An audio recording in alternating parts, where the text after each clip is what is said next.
November 11th, 1983, Veterans Day. Johnny Carson had done his homework for this special Tonight Show episode. He'd prepared jokes honoring America's veterans, invited a decorated general as his main guest, and arranged for a color guard to present the flag. Everything was scripted, polished, perfect. 20 million Americans were tuning in, expecting exactly what Johnny always delivered. Respectful patriotism wrapped in comfortable humor. But at 11:37 p.m. Eastern Time, a 61-year-old man sitting in row 7 would say 4 words that would stop Johnny Carson mid-sentence, silence a studio audience of 300 people, and create the most powerful unscripted moment in Tonight Show history. Those 4 words weren't "thank you for serving," they weren't "God bless America," they weren't anything Johnny or anyone watching could have possibly expected. And what happened in the next 12 minutes would change how America talked about its veterans forever. The show had started like any Veterans Day special. Johnny walked out to thunderous applause, wearing an American flag pin on his lapel. Ed McMahon, himself a decorated Marine Corps veteran who'd flown combat missions in Korea, sat at his desk looking proud. Doc Severinson's band played a stirring rendition of America the Beautiful. Johnny's opening monologue was pitch perfect. Respectful jokes about military life. A story about his own Navy service. Genuine gratitude expressed with his trademark warmth. The audience loved it. This was comfort food television. This was America celebrating itself. "We have a great show tonight, folks," Johnny said, settling behind his desk. "General William Patterson is here to talk about the importance of supporting our veterans. We've got some wonderful musical performances lined up. But before we bring out our first guest, I want to take a moment to do something special." Johnny gestured to the audience. "I know we have several veterans with us tonight, and on this Veterans Day, I'd like to hear from you. If you served, would you stand up and let us thank you properly?" It was supposed to be a simple moment. Veterans stand, audience applauds. Johnny moves on to commercial, standard talk show patriotism. Across the studio, about 20 men and 3 women stood up. The audience immediately began clapping. Some people were crying already. This was powerful, but predictable. America honoring its heroes. Johnny started to speak. "Ladies and gentlemen, these brave American—" "Johnny," a voice from the audience, quiet but firm. "Johnny, can I say something?" The clapping stopped. Johnny looked toward row 7. A thin man with graying hair and a weathered face was standing, but he hadn't stood to be applauded. He'd stood to interrupt. Fred de Cordova, the show's producer, immediately gestured frantically from off stage. "Don't acknowledge him. Keep moving. This wasn't part of the script. Audience interruptions were dangerous. This could derail everything." But Johnny Carson had spent 2 decades reading audiences. He could tell the difference between a drunk looking for attention and someone who genuinely needed to speak. This man's eyes weren't seeking fame. They were seeking release. "Of course," Johnny said, ignoring his producer's panic. "Please, go ahead." The man's hands were shaking. He wore an old military jacket that looked like it had been pulled from the back of a closet specifically for this night. On the chest, a faded Purple Heart medal caught the studio lights. "My name is Michael Patterson," the man said. His voice was rough, like it hadn't been used much lately. "I served 2 tours in Vietnam, 1968 and 1969, 1st Infantry Division." The audience applauded again. Johnny nodded respectfully. "Thank you for your service, Michael." "That's just it," Michael said, and something in his tone made everyone stop clapping. "That's exactly it." Johnny's smile faltered slightly. He sensed this wasn't going where anyone expected. "What do you mean?" Michael looked around the studio, at all the cameras, at all the people watching him. His jaw clenched. His hands gripped the seat in front of him, and then he said the 4 words that would stop the show.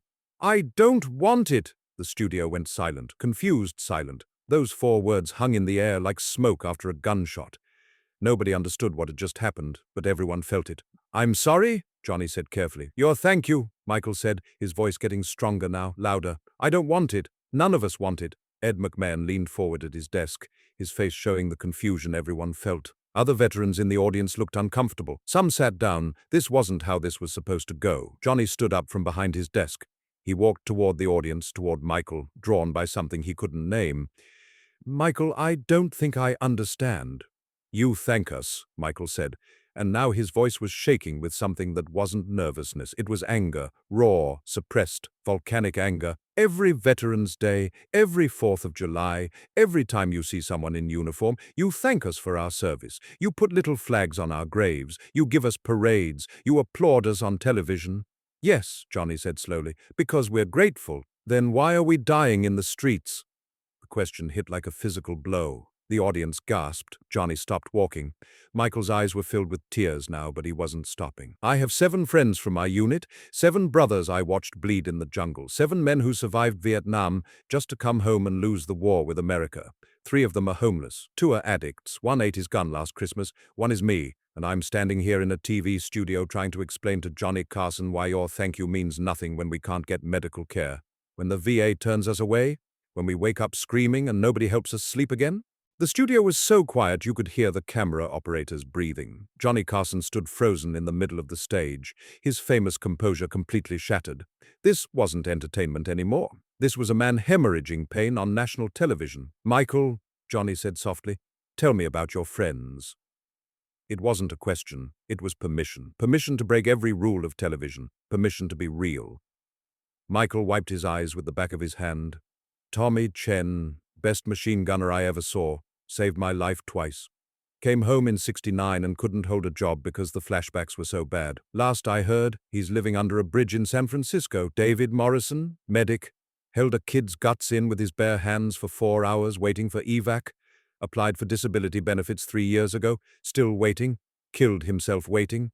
The audience was crying now, openly, no polite sniffling, full sobbing. I come to this show tonight, Michael continued, and I see you honoring generals. I see flags and music and celebration. But where were you last Tuesday when Jimmy Rodriguez got evicted from his apartment because his PTSD made him miss too many shifts at the factory? Where were you when Sarah Chen tried to get help at the VA and they told her women don't get real combat trauma? Where the hell is America when we need you? Johnny's eyes were red. You're right, he said simply. Michael looked shocked. What? You're absolutely right, Johnny repeated louder now.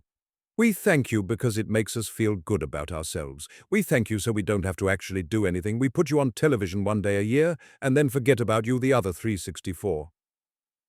Ed McMahon stood up at his desk. His voice cracked when he spoke. I'm a veteran, Korea, and Michael is telling the truth. We abandoned these men. Johnny turned to the camera, not to his audience, to America. Ladies and gentlemen, we need to stop the show, right now. This is more important than anything we had planned tonight. Fred de Cordova was having a heart attack in the control booth. Network executives were making frantic phone calls. They had a general waiting backstage. They had commercial commitments. They had a schedule. Johnny didn't care. Michael, will you come down here, please? Michael hesitated. This wasn't what he'd planned. He'd just wanted to say his piece and sit down. But something in Johnny's face made him move. He walked down the aisle, past crying audience members, past other veterans who were nodding in recognition, and climbed onto the Tonight Show stage. Johnny pulled up a chair. Sit with me. For the next 9 minutes, Johnny Carson conducted the most important interview of his career. No jokes, no planned questions, just 2 men talking about war, trauma, abandonment, and what America owed the people it sent to fight. Tell me about Vietnam, Johnny said. I was 19, Michael began. I believed in my country, believed we were doing the right thing. Then I watched my best friend die because command wouldn't approve our ammo request. Watched villages burn. Watched children starve. Came home and got spit on at the airport. Got called baby killer by people who'd never left their college campuses. What did you need when you came home? Someone to listen, someone to understand that I wasn't the same person who left. Medical help, mental health help, a country that remembered us after the war ended. Johnny leaned forward. What can we do, right now, watching this? What do you need? Michael's voice broke. Stop thanking us and start helping us. Reform the VA, fund mental health care, hire us, house us. Remember that we're not heroes on a pedestal. We're broken human beings who need fixing. Johnny turned to the camera again. I'm going to do something I've never done. I'm giving out a phone number. If you're a veteran who needs help, or if you know a veteran struggling, call this number. He held up a card with the Veterans Crisis Line. And if you're watching this, and you want to help, really help, I'm setting up a fund tonight. Every cent goes directly to veteran mental health services. The response was immediate and overwhelming. By the time the show went to commercial break, the NBC switchboard had crashed from the volume of calls. Thousands of veterans were trying to reach out. Thousands more Americans were demanding to know how they could help. But Johnny wasn't done. When the show came back from commercial, he'd made a decision that would cost NBC millions in lost advertising revenue and make television history. We're not bringing out the general, Johnny announced. We're not doing the rest of the show as planned. Instead, we're opening the phone lines. If you're a veteran watching right now, call us, tell your story. America needs to hear this. For the next hour, The Tonight Show became something it had never been before. A national town hall, a collective confession, a reckoning. Veteran after veteran called in, their voices shook, their stories were devastating. A Marine who'd lost both legs and couldn't get his wheelchair repaired by the VA, a nurse who'd served in field hospitals and couldn't get treatment for her nightmares. A father of 3 who'd been homeless for 2 years despite applying for every benefit he was owed. Johnny took every call personally. He didn't hand them off to staff. He didn't rush them. He listened with the same intensity he'd given to presidents and movie stars, but with more genuine emotion than he'd shown in 30 years of television. Michael Patterson sat next to him the entire time, adding his voice, validating their pain, reminding America that these weren't isolated cases. This was an epidemic of abandonment. At one point, a veteran named James from Ohio called in crying, "I tried to kill myself 3 times. The VA told me I wasn't a priority case. I have an appointment in 7 months." Johnny's face went white. 7 months? Yes, sir. That's unacceptable, Johnny said, his voice hard. James, give your information to our staff. I'm personally making sure you get help this week, and I'm calling every senator I know tomorrow morning. He meant it. Johnny Carson, who famously avoided political controversy, who'd built a career on being everyone's friend, had just declared war on the system that was failing America's veterans. When the show finally ended at 1:30 a.m., 2 hours past its scheduled time, Johnny walked back to Michael Patterson. The two men hugged. Not a TV hug, a real embrace between two people who'd shared something profound. "Thank you," Johnny said. "For what?" Michael asked.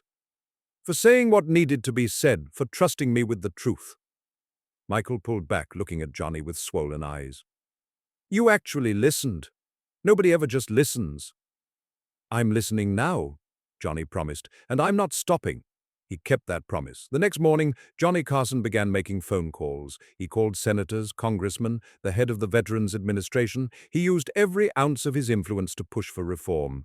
He established the Carson Veterans Fund, with a personal donation of $1 million, and within a week, public donations had added another $5 million. But more importantly, Johnny changed how The Tonight Show talked about veterans. No more simple thank yous, no more easy patriotism. Instead, regular segments highlighting veteran struggles, advocating for policy changes, and holding politicians accountable. Michael Patterson became a regular guest, appearing every Veterans Day to update America on the progress being made and the work still needed. The two men formed an unlikely friendship. Johnny would call Michael every few weeks just to check in, to make sure he was okay, to remind him that someone was paying attention.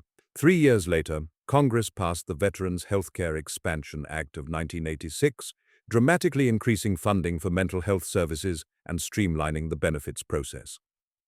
Multiple congressmen cited the Tonight Show episode as the catalyst for change. One senator said, "When Johnny Carson tells America something is wrong, America listens." Michael Patterson lived another 24 years after that November night. He got the mental health treatment he'd been denied for over a decade. He found stable housing. He reconnected with his daughter. He even started working as a veterans advocate, helping other soldiers navigate the system that had nearly destroyed him. Every Veterans Day until Johnny Carson retired in 1992, Michael returned to The Tonight Show, not as a victim, but as a warrior who'd fought 2 wars, one in Vietnam and one at home, and survived both. Johnny never took credit for what happened. When reporters asked about that historic episode, he'd deflect.